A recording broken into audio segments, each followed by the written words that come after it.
good to be here, and thank you for your interest. I'm talking about new institutionalisms. There's a range of them, and I'll try to give an interpretation in general of the rise of these lines of thought. And of course, I will focus especially on the more sociological versions, and within the sociological ones, ones that have a less realist and more phenomenological cast, because I'm associated with that. But I will try to cover a fairly wide range of lines of argument that arise in the modern period that come under the heading New Institutionalism. As I move ahead, feel free to raise issues or questions. You don't need to wait until the discussion period. And I guess if questions arise in your thinking, please bring them up. As I say, there are many varieties of argumentation that come under the heading of New Institutionalism. They have in common not their substantive assumptions and so on, but the problem they are dealing with, which I will begin by laying out.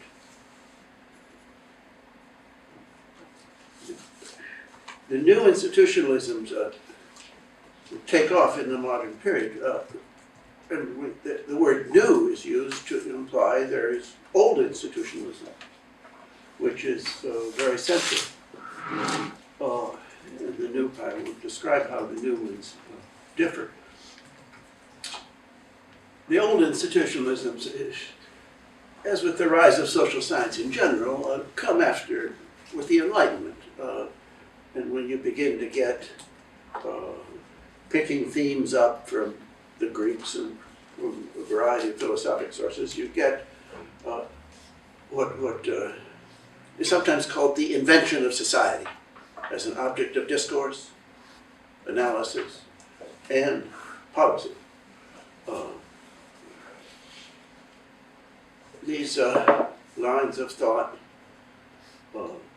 differ in the perspective. Some of them following, for example, Hobbes, are statist in character. That is to say, the perspective is that of the king and his advisors who are to manage society.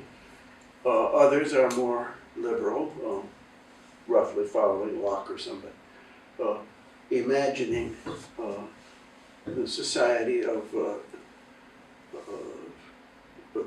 participants, the prospective participants, but they all involve some kind of analysis. They, in thinking about society, they imagine it's a pattern of some kind, a structured pattern about which one can generalize. They do not imagine that it is made up prominently of persons, so the development of psychology as an analytic frame comes later, and natural modes of thought conceive of society as a set of patterns institutionalized, and thus the old institutionalisms, which rather gracefully consider people are certainly understood to be central, but they are not individuals.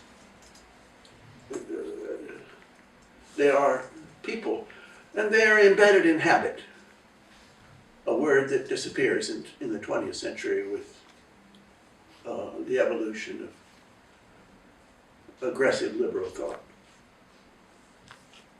brought back in recent decades by Pierre Bourdieu with the term habitus. So it implies that people are embedded in patterns.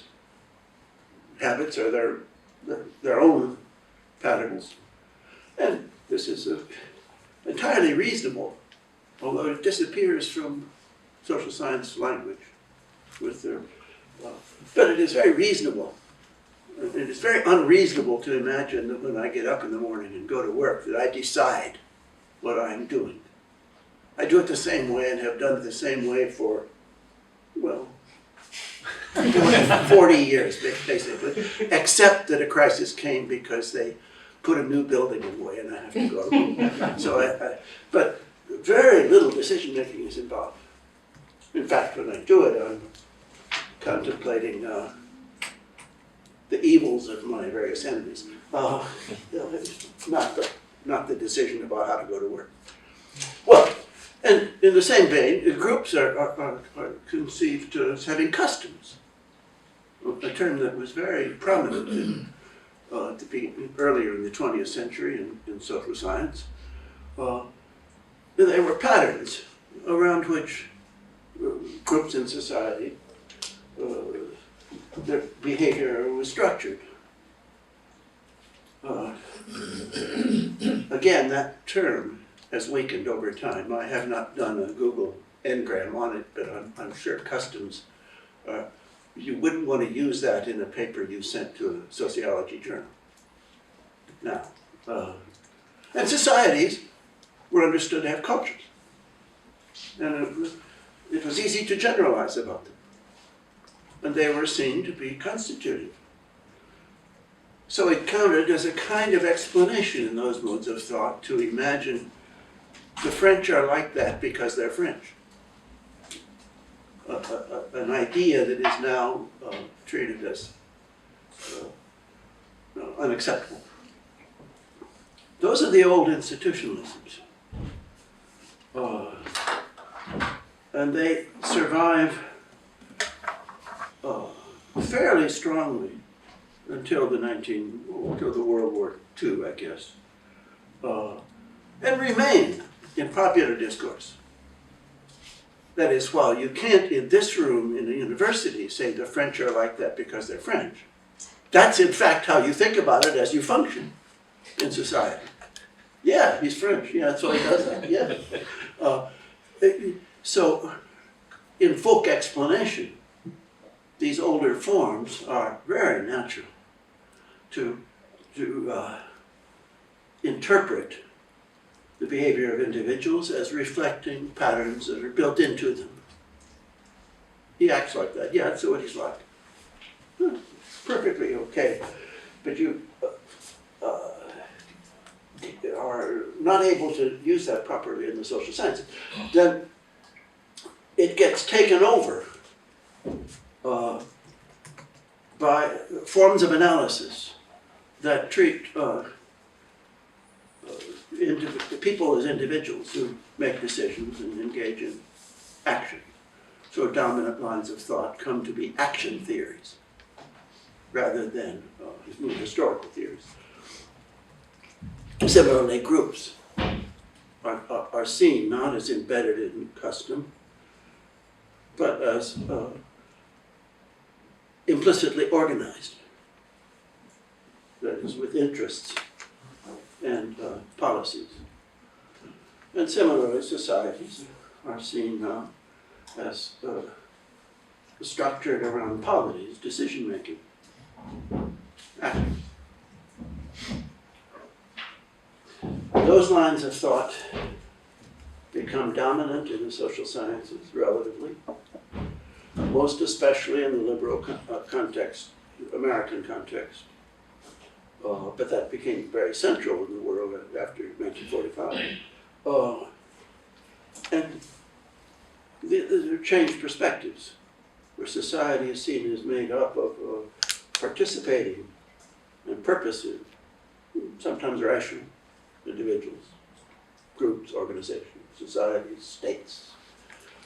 So you get an evolution to a reconception of social life as not embedded in old patterns, but as a matter of action and decision. And those lines of thought, institutionalized in social science, but also institutionalized in the public reality of world society after 1945, you get waves of thought Most strikingly, they penetrate economics. They make psychology important. And, of course, these cultural differences remain. An American university will have twice as many psychologists as sociologists. A German university will have twice as many sociologists as psychologists. The differences still remain. But economics are political science, to some extent sociology, less in anthropology, which remained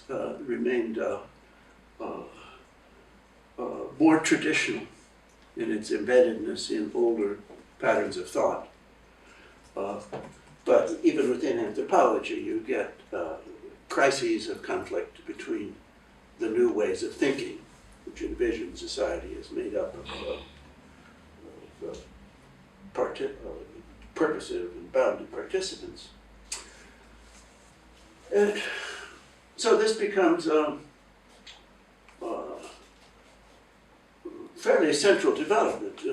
And with it, you get the rise of what David Frank calls the sociosciences, that is, the sciences of purposive human action. Business schools, education schools, scientists, even engineering schools, being organized around human decision, action. Well, the impact in the social sciences is great, and Ho-Kyu Wang has, in the last few years, made a career out of studying it. He has an edited book coming out on the rise of the new conception, and the key word that he studies is actors. And so he looks at a variety of social science journals. Do they use the word actor? Yeah, and unfortunately this is not very readable, but this is around 1970 or 80, and you see a general rise, especially in the more recent neoliberal periods, of this usage, where people in groups, organizations, interests are described as actors, not as embedded in old institutions. It becomes a convention. And when you read it, it reads more scientific in a positive sense. So in reviewing an extensive book of chapters, maybe 30 chapters on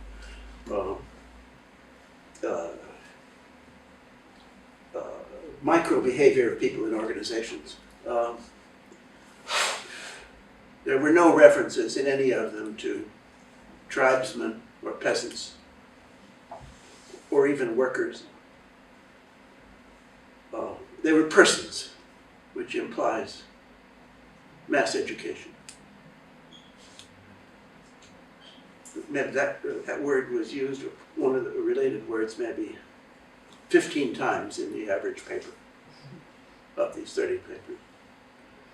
But more still, there's the implication that they were secondary education. They're called individuals. An individual is like a person, but a little more bounded, a little more purposive. And that was used about 20 times in the average paper. But the key word was actor, used about 25 times in the average paper. An actor is a person who's been to university. And it's still more purposiveness, calculation, and so on, capacity. Well, now we come to the point that with that wave of cultural and social scientific evolution in conceptions of society, you get some reaction. And so starting around in the late 1960s or the early 1970s, you get the new institutionalisms, which are about the social order and control of systems of actors, not persons, not individuals, actors. So the new institutionalisms rediscover, but they don't rediscover the old institutions. They rediscover the conditions under which social order occurs with systems of actors. Those are the new ones. That's a very central point. They have little in common, substantively, but they have a great deal in common of what they're about. And there's an artificiality to it. And there are issues about how to think about it. But those are those are the new institutions. And they arise in every social science field, except anthropology, which never gave up the old pattern entirely. So you get versions, economics, political science, very much in sociology, and they become quite central. Pictures of what sorts of institutions or structures, patterns in the wider environment are either produced by or produce, or both, actors, systems of actors. So now I will make a typology of these. And again, I'm not, can you read this okay? This is a classification here. It's simpler than it looks. The main thing I want you to pay attention to is simply the top line across. Everything else I put here is examples of arguments in, especially sociology, that fit. The vertical diagram axis is simply macro to micro. But it's easier to understand the new institutionalisms if you think at the macro level. So I will be attending very much to this dotted line at the top. And I will be laying them out from realist to phenomenological. And that collapses a bunch of distinctions into one. But for simplicity, I have to do it. At the realist end, we have actors taken very seriously as primordial or essential. And as we move to the phenomenological side, we imagine them as more constructed, and constructed during the period of our analysis, that is, so that the variations in construction matter. All of these lines of thought imagine some sort of wider institutional structure in which these actors are embedded. And that varies from very simple and thin lines of reasoning to rich ones, involving elaborated pictures of what it means to talk about the cultural constitution of systems of actors. Then another distinction that is collapsed here is how penetrated are the actors by the wider institutions, arrangements. On the realist side, they're not penetrated. The wider institutional environment creates conditions under which they calculate an act. On the phenomenological side, they're highly penetrated. So, how rich is the culture? How tightly wired and bounded are the individuals in it? How much penetration goes on? It's easiest to start running across here with the realist end, which is clear, although not common in sociology. Mostly economics, political science.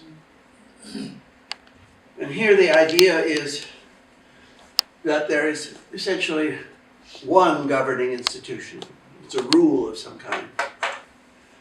And everything else is the property of the actors and their decisions. But they, for order to exist, they must have that one rule. In economics, it's property rights. In political science, it's in macro-political science, it's sovereignty. And once you have that rule in place, then everything else, variously individually, states or whatever.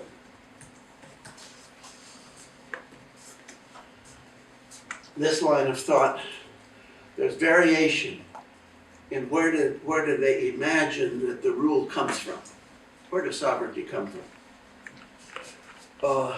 And they imagine that they often cite the theorist Stephen Jay Gould, who talked about evolution as taking the form of punctuated equilibrium.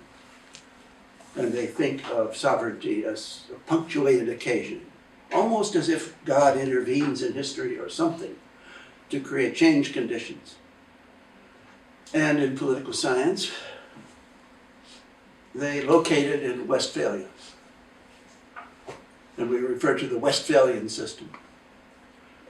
As somehow, some of them think accidentally, and some of them imagine that it's a kind of Hobbesian agreement among the actors to create this myth of sovereignty. This is historically not foolish. Nothing like this happened in Westphalia, and I think it's an invention of the 19th century, as they were attempting to reify their world. They call it Westphalian. It's strange. But when you study what happened at Westphalia, no, this is not what was going on. Nevertheless, it's an important ideological, at the extreme right-wing side here, ideological premise that it is a magical moment in which a new system is created that we live in. And there is some tendency in political science to imagine, this is weak now with globalization, but to imagine that all the international stuff that goes on, the creation of IGOs and INGOs and professional communities on the world scale, that this is confusing. We should quickly go back and imagine these are just temporary agreements among primordial sovereign national states. That's weaker now. It gets hard to see the wider world society as epiphenomenal. But that line of thought remained in political science, and you can still find it in what we call saltwater political science, meaning the east and west coasts of the United States. It's there. In economics, where did property rights come from?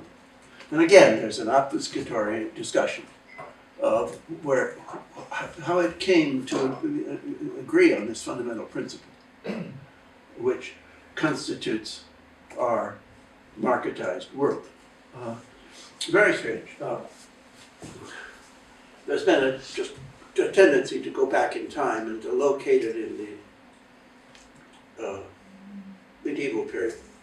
The person who writes about that is Avner Greif. But other people go back to try to find the origins of modernity with the rise of science, the rise of the university, 12th century. There's a discussion, but much of it is an attempt, again, to find a punctuation in history where some intervention changed the state, after which everything is different. There's a tendency in these lines, a conservative tendency in both political science and in economics, thinking about this, to imagine that after the original punctuation, any further institutional development is destructive.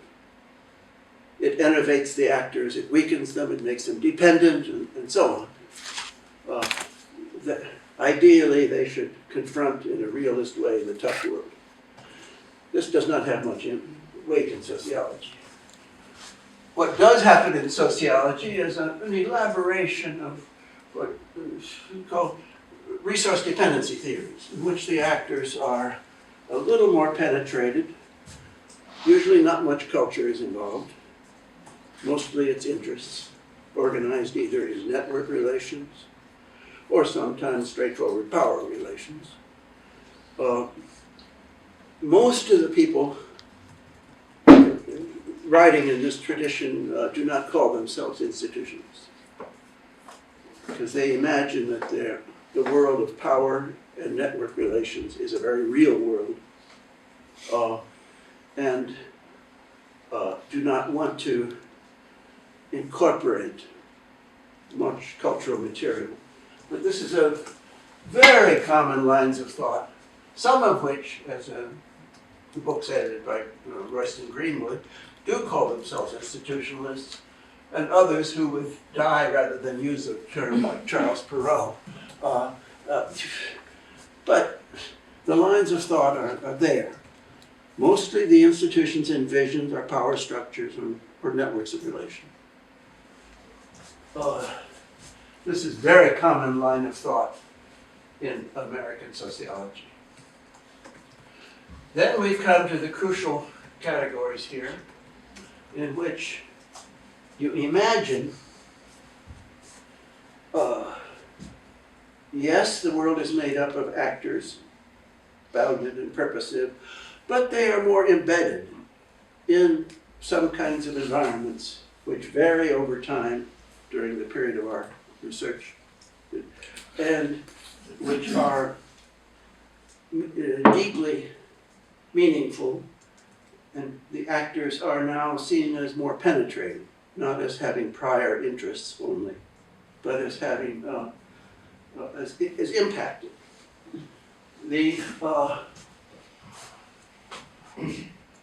In political science, you have Peter Katzenstein, Haas, and Hall, like that. You have a special line of thought in sociology called population ecology, which imagines, yes, these actors are in competition, but they occur in a legitimating context and are selected in this context. They're pretty bounded, pretty not so rational there, but each line of thought is a little different here. By power here, I mean Michael power, I don't mean, because power belongs over here, as it's used in the American context, which is a rather vulgar usage of the term power. Here I just meant to refer to Michael Power, his work on the Audit Society or something like that, as an example. The key example, and it's important to emphasize that, I should have said this earlier, this whole line of thought is especially, all these lines of thought, strong in American society in reaction to the liberalism of that society.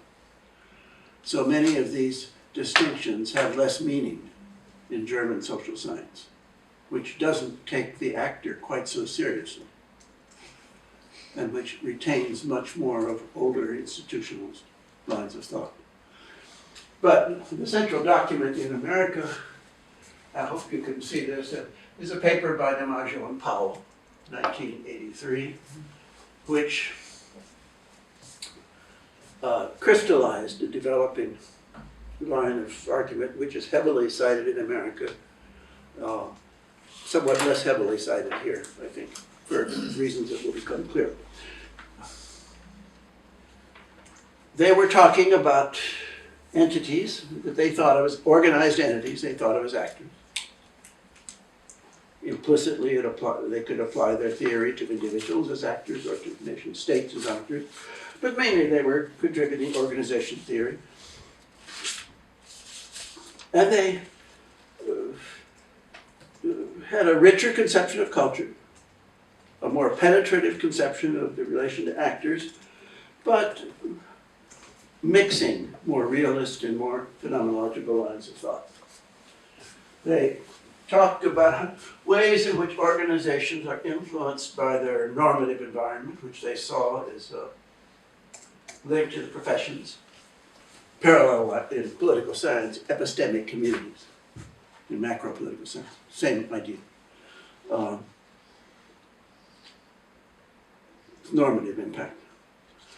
Then they thought of some more direct resource dependencies, power. that organizations are constrained by some feel the state. Yeah. And that predicts which kinds of organization forms evolve.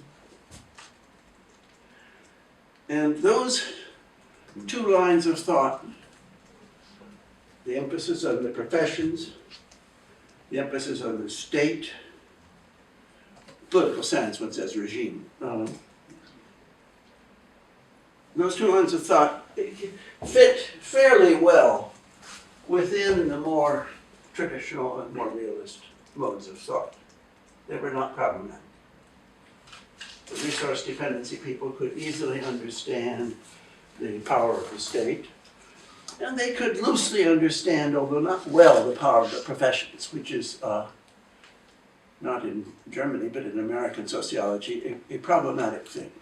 American sociologists, if they want to retain realism, must have a paranoid theory of the professions as brainwashing the public, possibly in their own interest. This line of thought, which undercuts the cultural authority of the professions and emphasizes their manipulative character.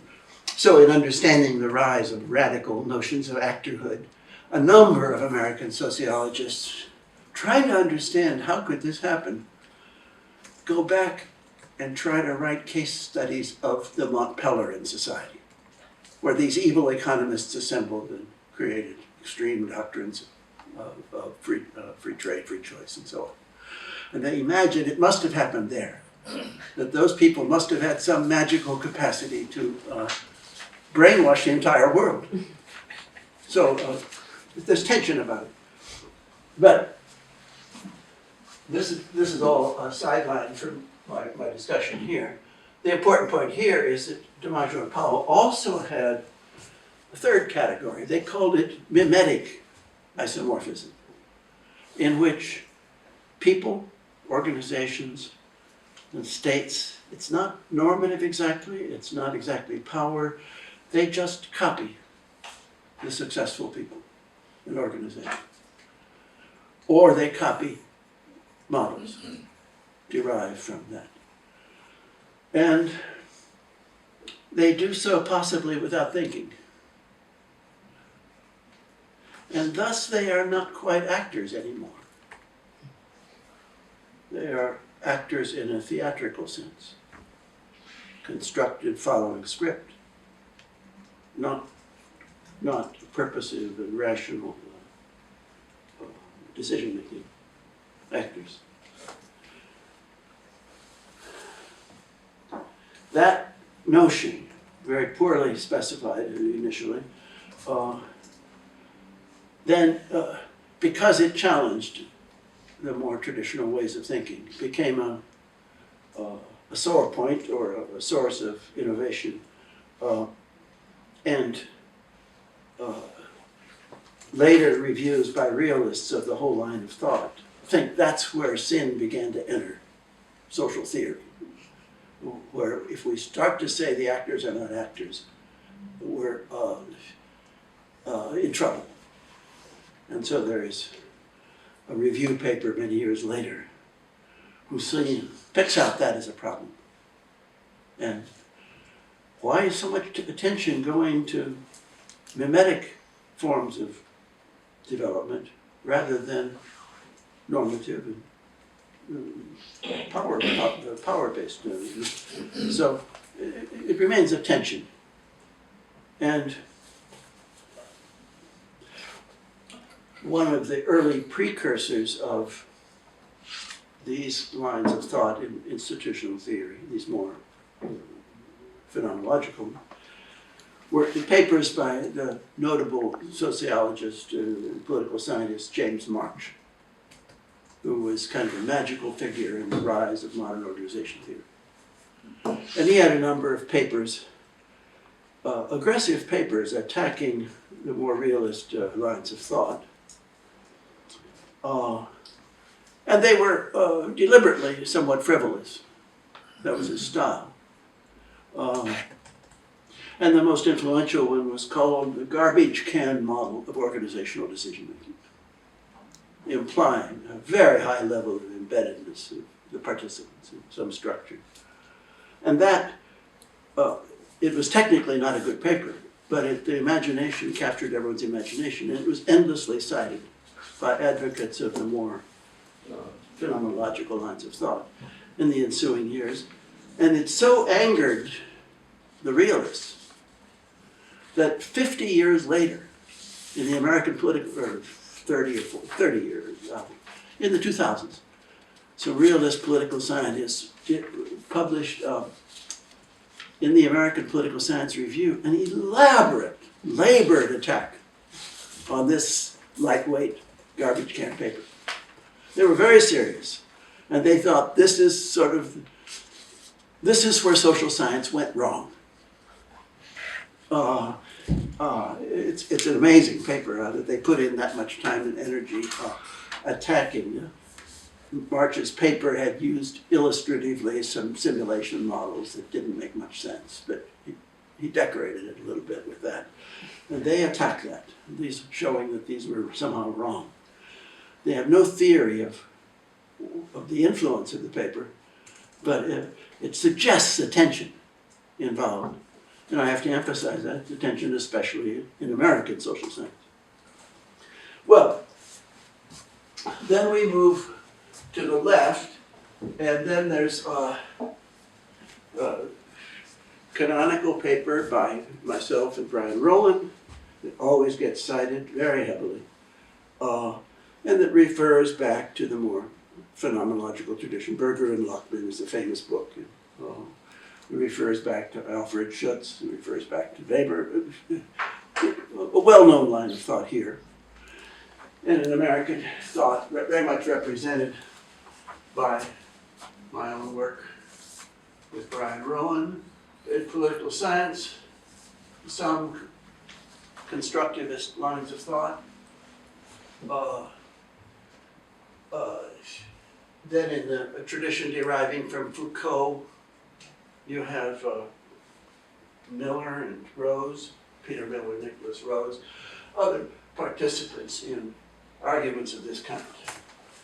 And in this line of thought, it's pretty simple. The actors are treated as undergoing continuous construction and reconstruction by a wider cultural system, which is conceived to be more elaborate, expansive in character, penetrates the actors, its changes account for their actors, and it turns the relation between actor and action from a causal relation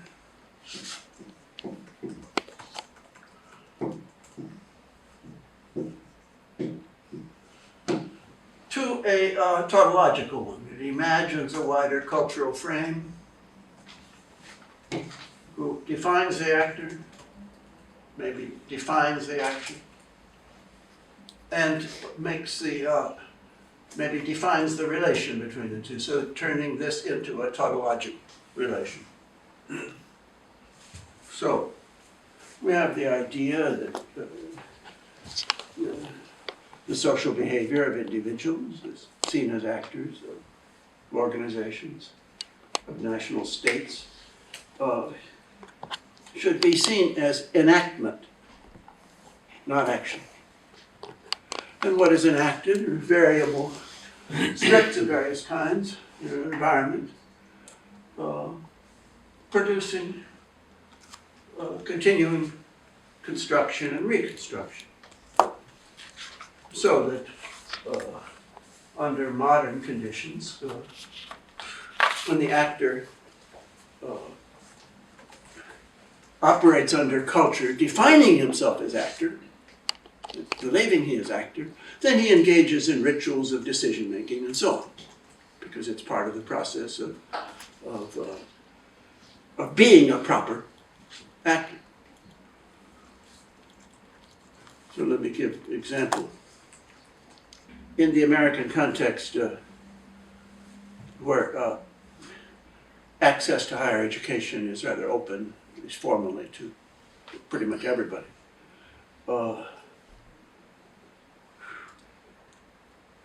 nevertheless, researchers then devote an enormous amount of time and energy to studying which students choose to go to higher education, which they want predictive analysis. They treat it as a choice. And they try to investigate. The research designs emphasize the student in his latter years of secondary school, where it is imagined this choice is made. This is very strange, because most American students do not choose. They know that they're going to what we call college. They don't think about it. They take it for granted. It's part of who they are. That doesn't mean they all go, but it's all part of the frame of who they are. They don't think about it. It's not a decision. But if I get my students in a room and ask them under pressure, write some paragraphs about how you decided to go to college, they can all do that. It was a decision they did not, in fact, make. But they can organize their self-presentation as if it was a decision that they did make. And if they can't do that, they can't get into Stanford University. And if they did ever spend time thinking about whether to go to college, they can't get into Stanford University. That deflects them too much. They have to know. The average one knew by the time he was 8. I come from an academic family. I knew at age 6. And I never decided. But it was, you had to present it as if it's a decision. So you get some complexity there. In a way, Niklas Luhmann touches on this when he talks about the paradox of decision making. But it's easier to, it's harder to read Niklas Luhmann. So there's a problem there. In any case, that's the frame we're talking about. Let me just stop here for a second before I move on, because I have many more points to make, but I want to make sure everyone understands where we're at. Yeah, go ahead. Yeah.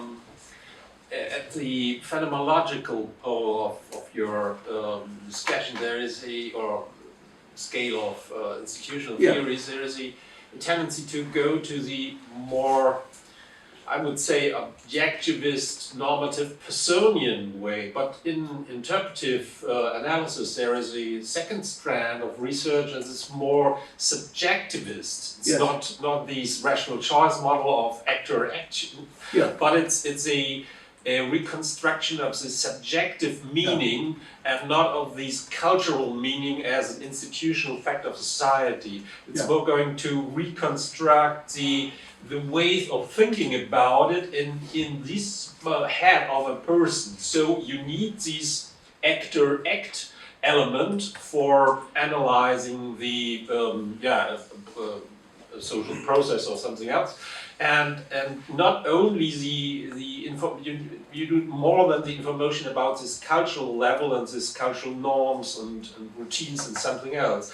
It's on the level of bringing intentional behavior to the fore in a more social constructivist way. But there's this tension between this more Parsonian and this more subjectivist way of phenomenological research. Yeah, I think it's a good point.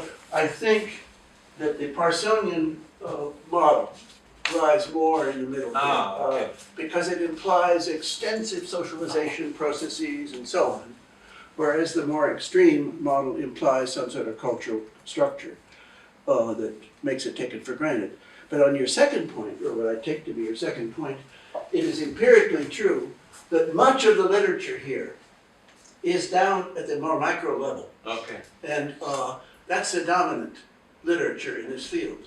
I think it is less clearly structured than the macro level, so I focus here. But it's certainly true that researchers very strongly want to talk about ways in which cultural materials are edited, ways in which they're translated, such words. Very important. Is there another issue? Someone? then I move on. And I comment.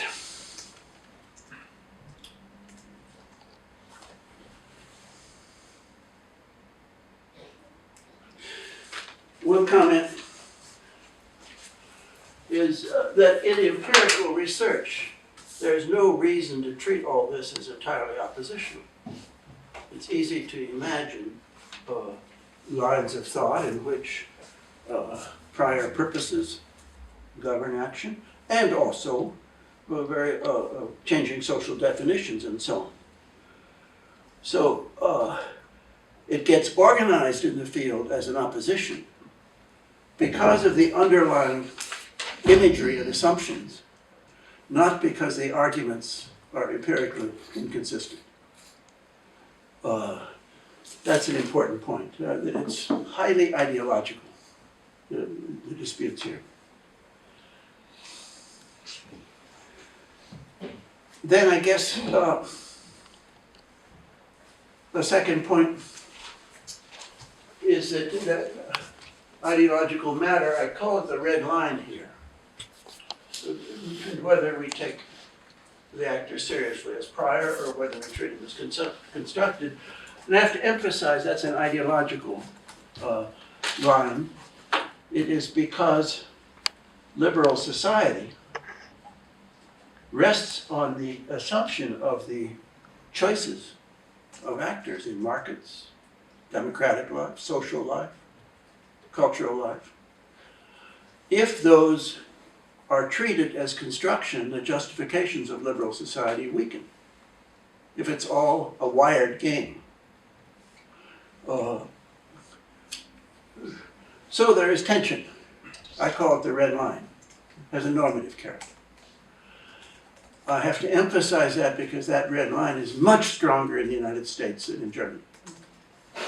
Precisely because I don't think German social science or culture imagines the actor as a freestanding entity. They imagine in an older institutionalist way a lot of embeddedness and imagine that history proceeds and can make sense even if the actors involved are fragile, problematic. This is, I believe, captured in the famous methodology conflict crisis back in the old days. The Frankfurt School, the defense against positivism and so on. In American society, the actor is taken very seriously as a political, cultural matter. He is to make market choices, and our economy is thought to depend on that investment. So he is to make democratic choices. Our political system, legitimacy rests on that. He is to make social choices. In American society, and now I guess unfortunately in German society, people are even free in deciding who to marry, which, you know, is not something you should put in the hands of hormone-ridden teenagers. But that's all gone. And in American society, even much more than here, that people can decide on religion. They decide who God is. This is still strange to me. I come from the backcountry. And I thought God had the plan and we worshipped. Now, we have the plan. We decide who God is. And there are surveys. And now you can do them in Germany too. Tell me about the properties of God. And this little person pops up as himself a small God and gives opinion on properties of God. He doesn't consult the church anymore. It's amazing.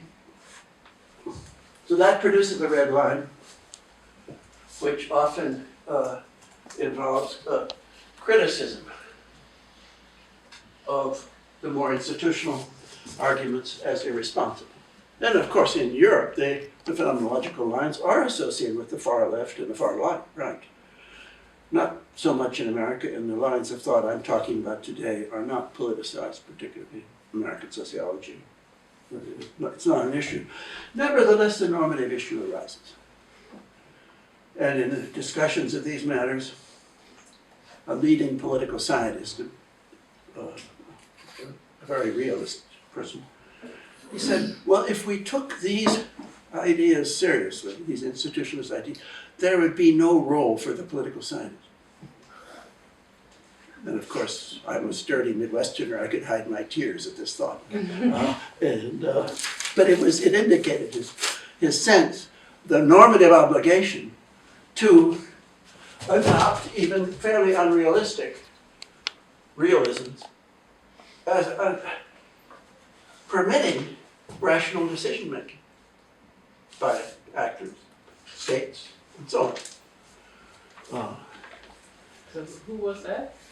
Steve Krasny, who later, by the way, spent his time in the Bush administration in Washington, helping participate in the most irrational war in American history. So there's an extra, and he is a more complicated figure. He's a realist only on Tuesday and Thursday, Monday, Wednesday, and Friday. He's complicated. Well, in the extreme case, the argument comes down, and it appears in the writing of many people who often, it's a very strange history, often they use as a core example Weber's Protestant ethic essays, which were, exotic work for Weber and not part of his central thinking about the evolution of modern society, but a kind of extended scholarly footnote.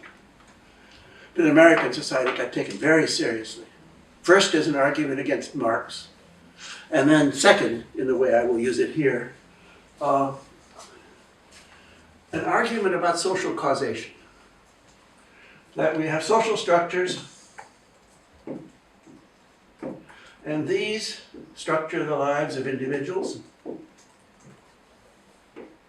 now actors, and in the causal structures built into these individuals, outcome, these aggregate to social change. We call it the boat diagram. And it shows up in Germany in the work of Esser, literally.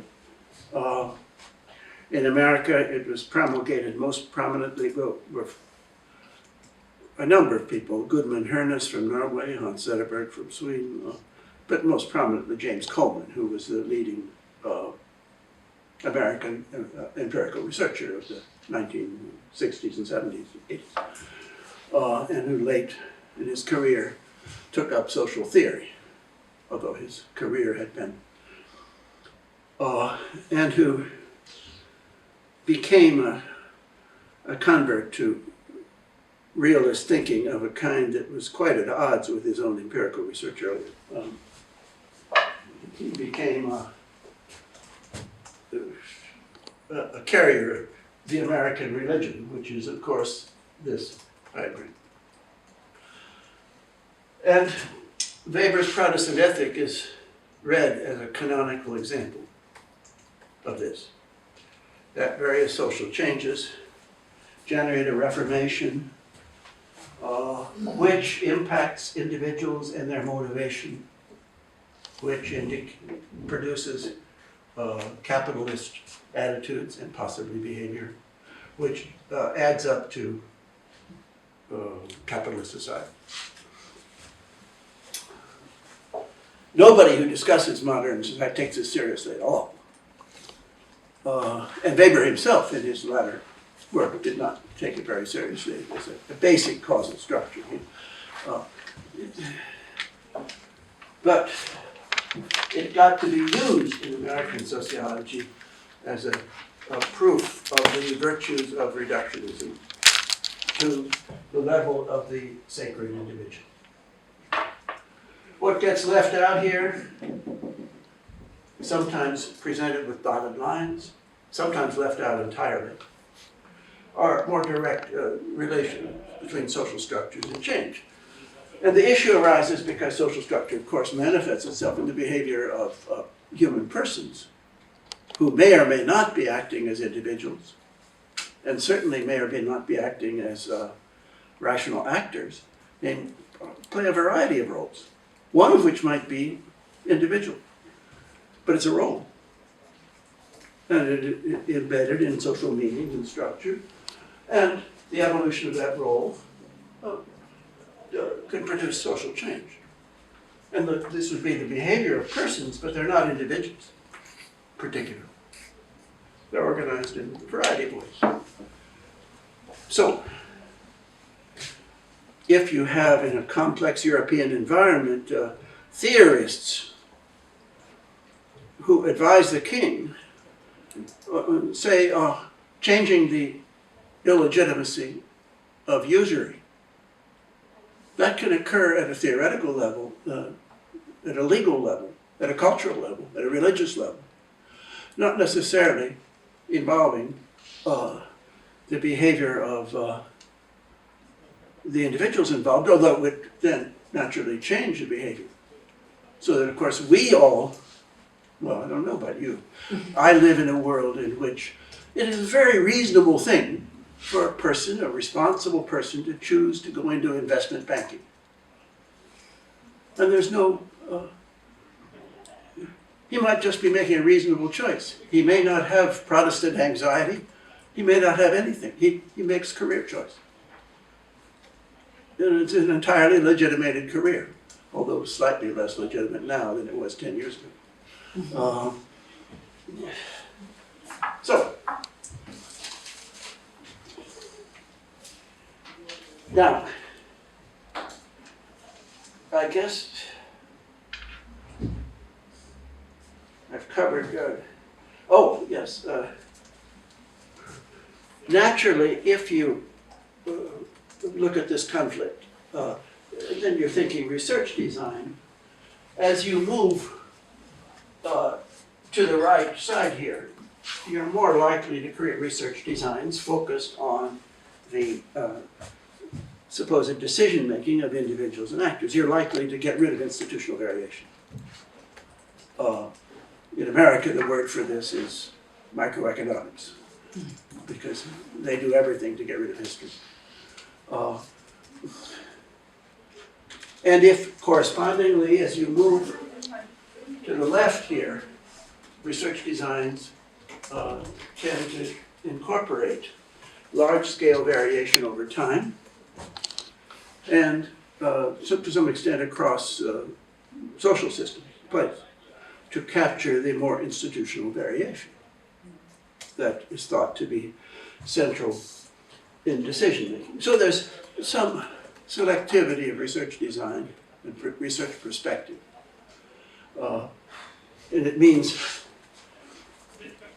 that as you move to the right here, you get something you might call scientism, that is a need to restrict the research design so that it becomes pretty uninteresting.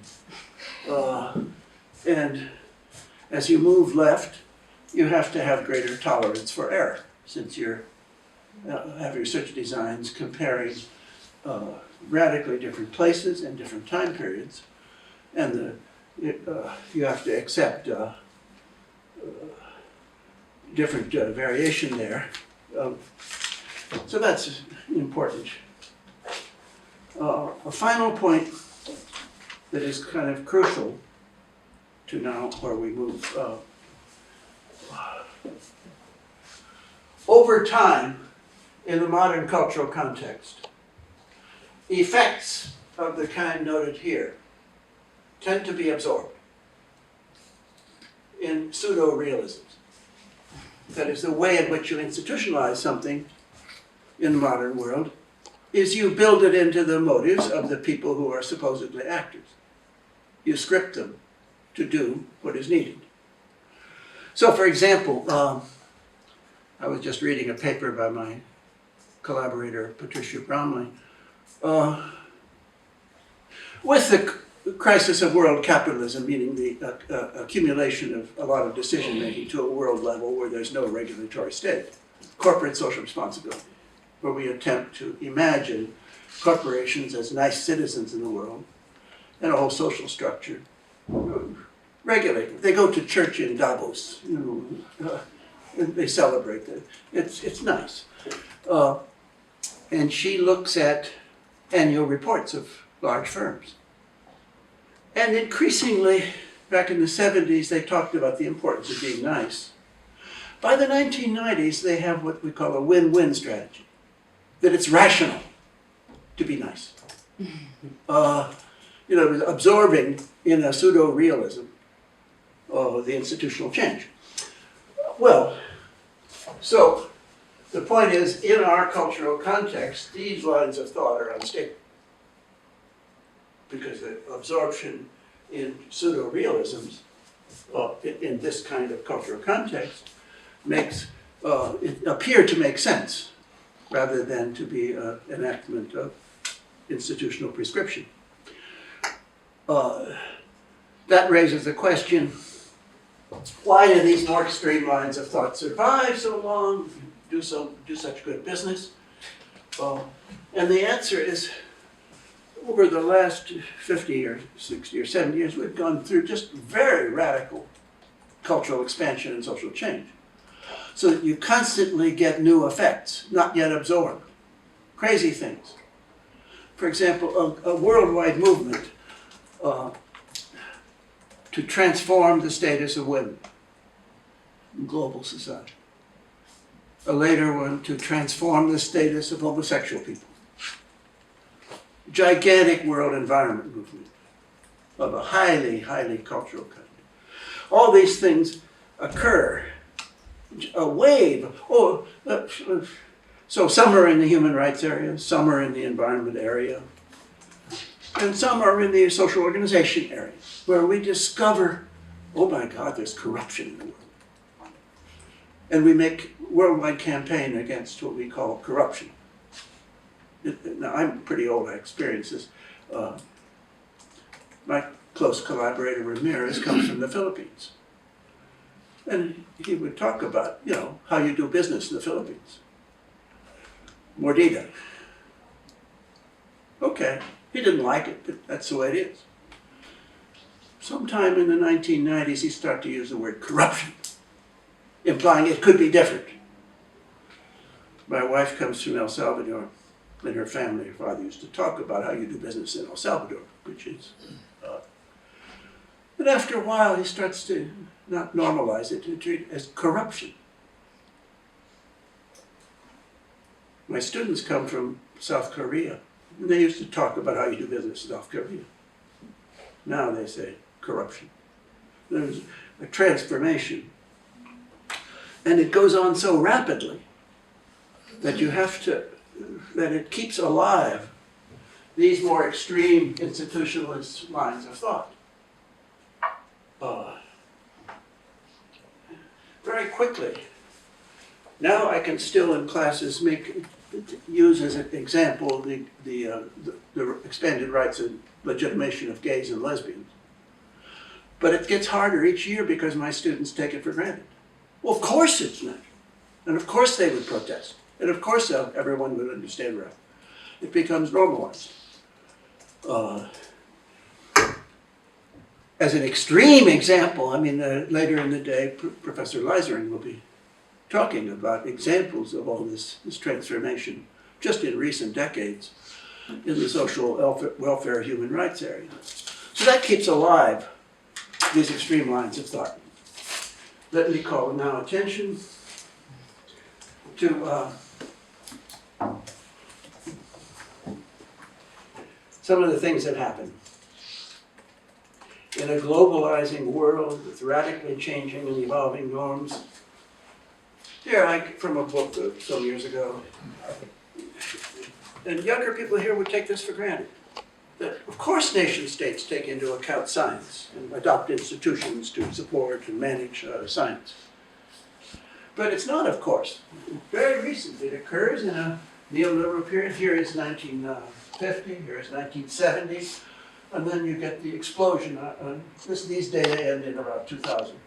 But the number of countries with science ministry, which was unthinkable when I was young. Nobody had one. Now you have to have one.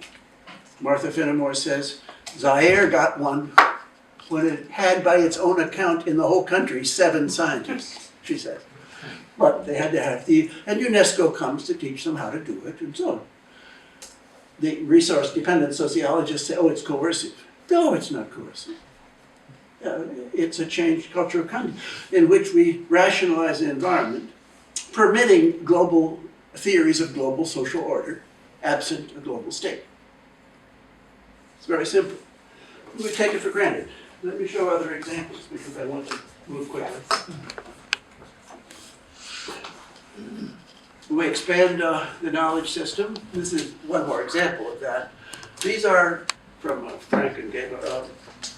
The ratio percentage of social science professors that are professors of history. And in this expanded, rationalized world, we get rid of history and we create social science, which is applicable anywhere.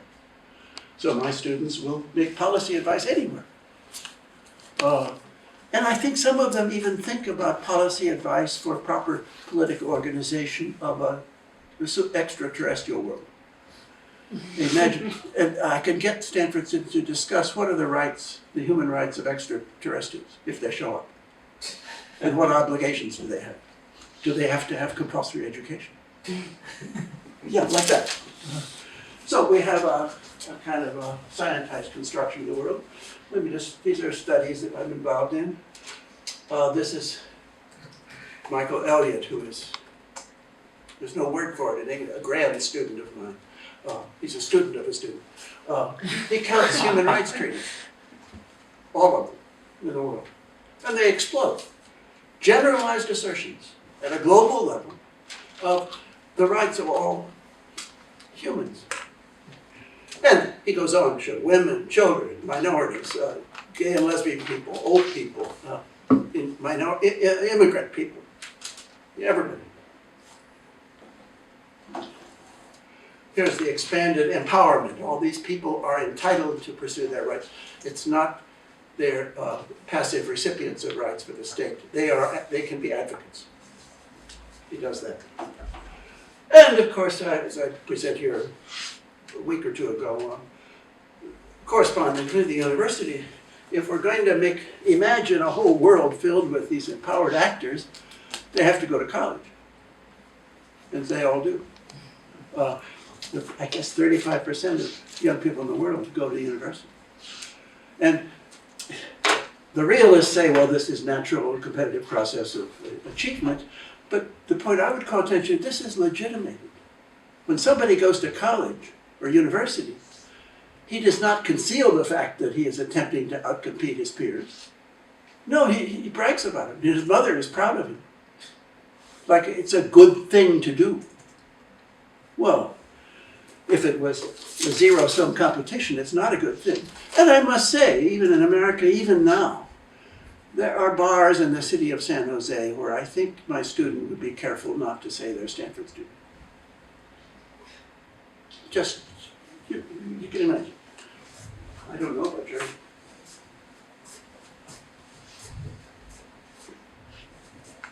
Let me just show you other examples.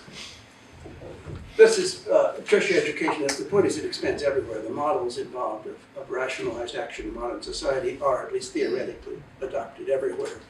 And everywhere you have huge expansion in tertiary education. It's nothing to do with economic growth, or very little to do with economic growth. Well, I could skip this. We've quoted textbooks and whether they talk about agency, human agency, individual power, individual actorhood. And we have dramatic changes over time. These are from maybe 80 or 100 countries and maybe 500 textbooks. Secondary school social studies. And they depict society as filled with actors, and they tell the student he's supposed to be an actor and make decisions. So at the end of the chapter, there used to be old questions, does the student learn what's in the chapter? Now the student can have opinion about what happened in history and how it should be done. And maybe he has to have opinion or pretend. Let me move on quickly. The textbooks emphasize human rights. And I just remind you that the word actor is used, just showing you that slide again. Just do not forget, we're not studying people anymore. We're studying actors. which creates a kind of, as the phenomenologists, critics say, a kind of strange character of modern social science, that in a sense it studies itself. Well, David Frank then studies the transformation of laws about rape worldwide, turning rape into a violation of individual rights and disconnecting it from the family and so on. That may be getting reversed in some countries now. And then this is from a Harvard study where you start to, remember, choice now extends to gender and sex. And you have to design your questionnaire after you give them choice of what they are. And in the same Harvard study, as they try to work out how to design the questionnaire, it gets more extreme. And here are the categories. It used to be there were just two, male and female and stuff. And now you have this rich arena of organization around imagined individual choice. Some of these, I can't know if you can read them. I like this one especially, Two-Spirit. That has a nice modern tone to it. Well, let me stop here. Let me see if there's anything else I need to show here. Here's a slide that just shows the extreme professionalization that goes with this expanded status of humans in the world. And here's an analysis of how it shows up in the service sector, which is an economically imagined arena of value. And so it's extreme, because in a room like this, in Bremen, I guess, you would have all been considered parasites in the back of the working class.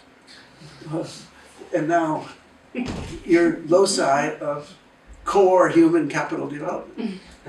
And your salaries are not treated, admittedly they're too small, but they are not treated as a cost, but as an investment. It's a reconstruction of imagines a world society, a liberal world society made up of individuals and without a state. So that keeps alive a lot of institutional theory. Here's the corporate, non-governmental organizations, the actors organized worldwide now. Non-governmental organizations, governmental organizations, multinational firms. It's a different scale. It's hard for young people to realize they didn't exist basically, just a few in 1950 or 60. Now these people count 60,000, someone else counts 80,000. A natural form of organizing. And of course they've all been to university. So the old idea they represent different cultures and you can't have a board of trustees with some Frenchmen and some Germans. No, they've all been to Wharton. They're all schooled. And they make up a global elite and you get a reaction to it. Let me just skip over here. Corporate social responsibility arises as a natural thing for organizations to do. I skipped these slides here. These slides are just about the University of Minnesota organizing itself not as a university but as an actor. Well, I'll show you here. Here's what the president says. The first sentence he acknowledges that it's really a university. And then he goes on to becoming an actor with purposes, measures, criteria, muscularity. Very American. And by the way, when he thinks of the leading research universities in the world, he only thinks of American ones. It's kind of, I guess, cute, you'd say. And then this is associated with the organization research with an extraordinary rise in the numbers of people at the head of large firms who are called the chief of something, which implies a kind of exogenous legitimation. Here are different things you can be a chief of. And this comes from a paper by a Danish. You can see it makes sense. This one might be a little hard to understand. A chief experience officer is a characteristic of hospitals, who in America compete to make nice experience for patients. I don't think in Germany that there's the thought that the patient should be happy. But in America, yes. And you can have chief experience officer with PhD in psychology. here is this ritual elaboration of organizational structure about which I've written elsewhere with Patricia Bromley. Here are the people who theoretically report to the provost of Stanford University as it becomes an organization, which it has in my lifetime been quite dramatic. We can talk about that later. Finally, I want to show you that in very recent decade, there's some backing off of this. And there's worldwide anti-liberalism. And it is very interesting to study that. I show you just a slide indicating one of the effects is when they start to write laws restricting English, non-governmental organization. But there are other changes. And I showed some in my presentation 2 weeks ago. And that's really interesting to watch some of the reversals. Let me stop there because I've taken up too much time. And see if you have issues you want to raise. Yeah, sure, Chris. I have two remarks. One is on the gender survey. So my kids were enrolled at a school in Boston last year, and we were asked to fill in a survey about the school. And what I found interesting was the wording about the sex of our kids. So the wording was, what gender did you have in mind of your child filling in the survey? So interesting type of wording when we had it. Yeah. But that was just a side remark. But it is an example of compulsory exactly. decision making. Yes. Yeah. What gender did you have in mind? Yeah. Anyway, so I like your chart about the institutional theories in the beginning. I was just wondering whether this chart could be extended or taking into account the different perspectives from international relations. In the sense you mentioned the work by Martha Finnemore, which is one of my favorite readings, John Bowley on international non-governmental organizations, but also Cohen, who now works on organizational ecology. Yes. And thinking about conceptualizations of international organizations as actors. Yes. And even, let's say, individuals within international organizations as actors, thinking about the works of Bob Reinalde from the Netherlands. Yes. So how would that fit into your chart? How would that even, let's say, I don't know, extend this idea of actor or actorness somehow? I think it's straightforward, and much of my work has been in organization theory, but also in world society thinking. I think it's very straightforward. And always I'm contrasting it to how people would have thought in 1970 or 80, when they were suspicious. And I was shocked when I came to Germany in the early 1970s for the first time. And I was interested to talk to the political scientists and sociologists about Europe, which was a rising structure and of great interest in America. And they said, no, we don't study that. It's a failure. It didn't happen. We thought it might happen, but it didn't happen. In other words, they resisted imagining that even Europe was an institutional structure of some significance. And I guess that's evolved over time. Steve Krasner, when I first started to work with him, would have treated international organization as derivative on the interests of the states that make it up. And now, as you say, people would, I'm very comfortable with it. There's an elaboration of global interdependence. There's no world state.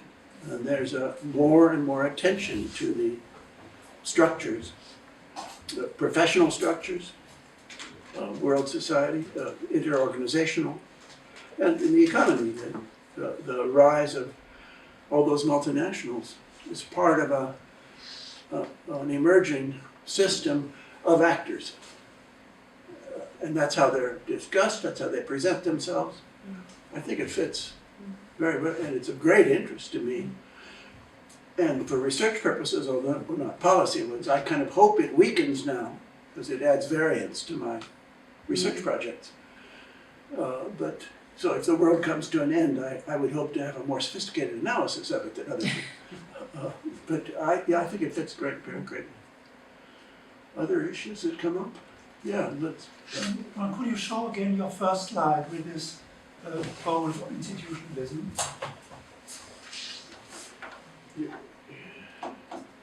I don't know how to do this right, so I'll do it wrong.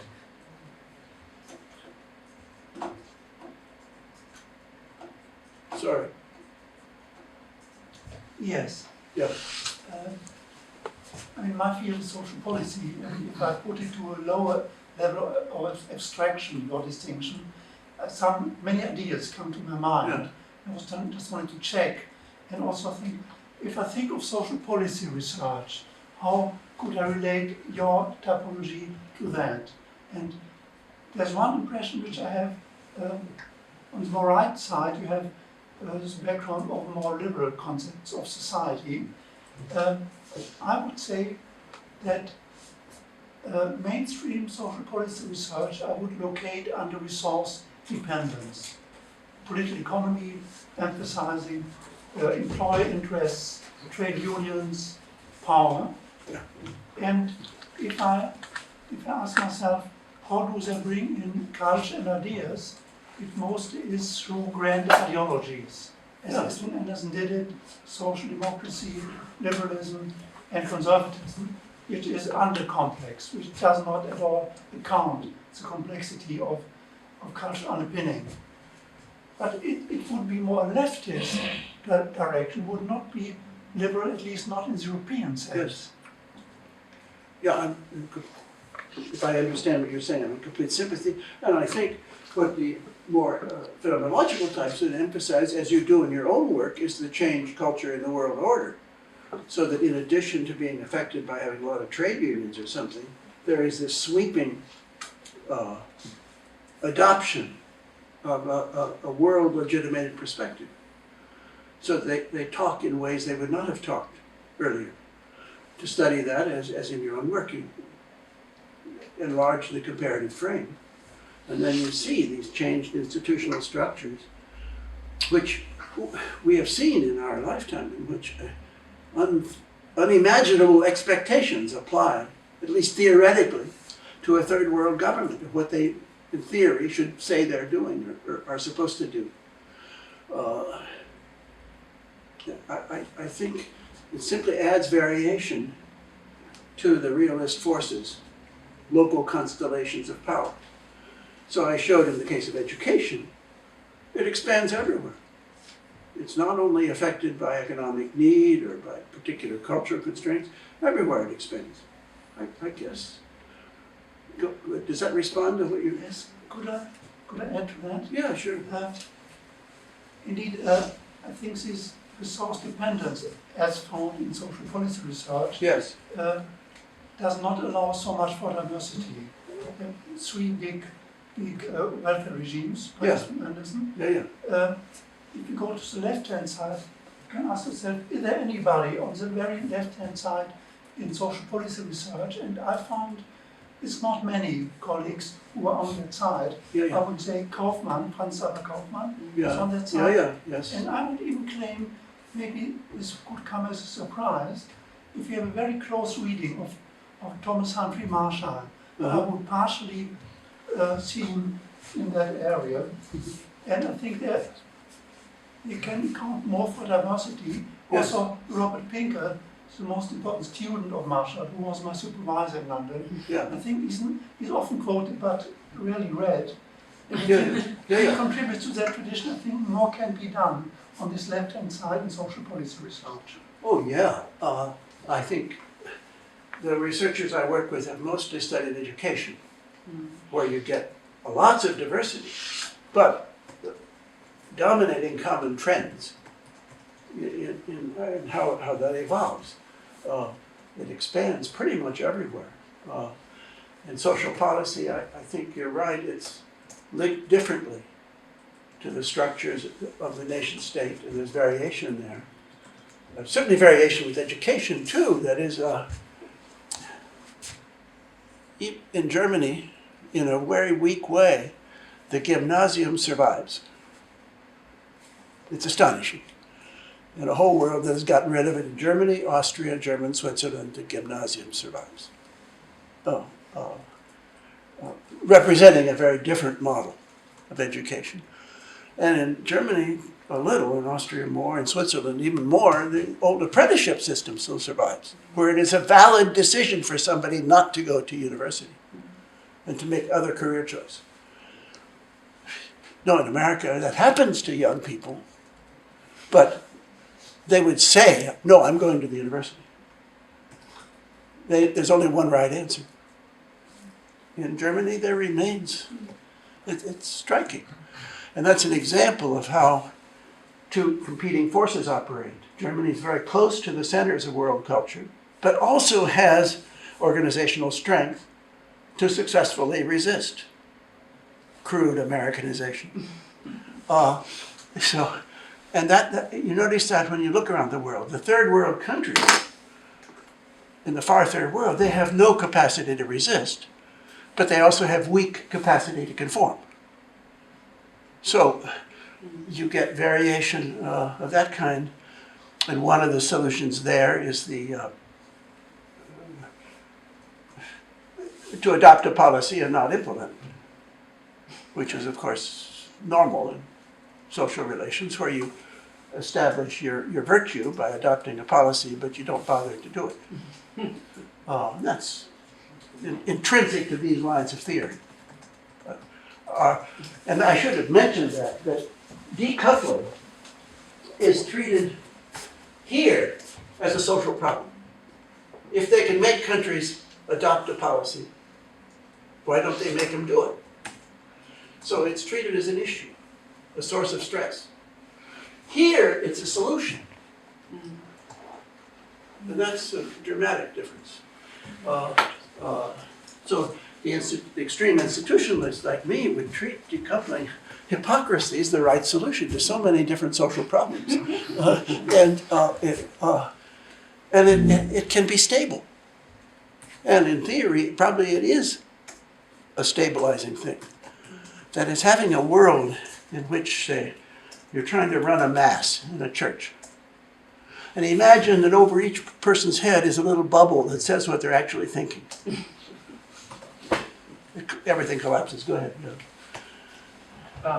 Yeah, but I mean, I hear what you're saying, but then the question for me is what would the world society perspective or the macro-phenomenological approach then say about sort of tendencies of convergence versus the persistence of institutional diversity? So because how I understand you is that you can have sort of convergence on a very high or very abstract level, but persisting institutional diversity on a level of policy implementation below, or is that a wrong understanding? No, I think that's right.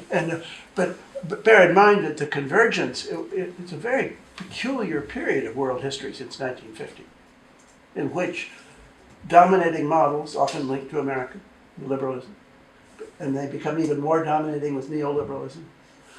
And that's a kind of a binge of building a world society. There's no reason why that has to go on. And remember, in an earlier period, you had a walled-off communist model, which had some important variations. Well, on the normative level, the liberalists could respond, it's just progress. Yeah, that's how, they think it's just progress. But an institutionalist has to say, no, this is very heavily dependent on a particular cultural matrix and a political matrix. Remember, the Americans had 40-some% of the world GDP in 1945. We're talking about, and a huge amount of legitimacy. And remember that the alternative German and French, and to some extent British models, were in great disrespect.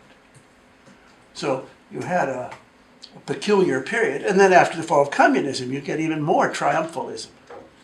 So I would treat these institutional arguments as historically linked to a distinct cultural frame. But in the back, yes, go ahead.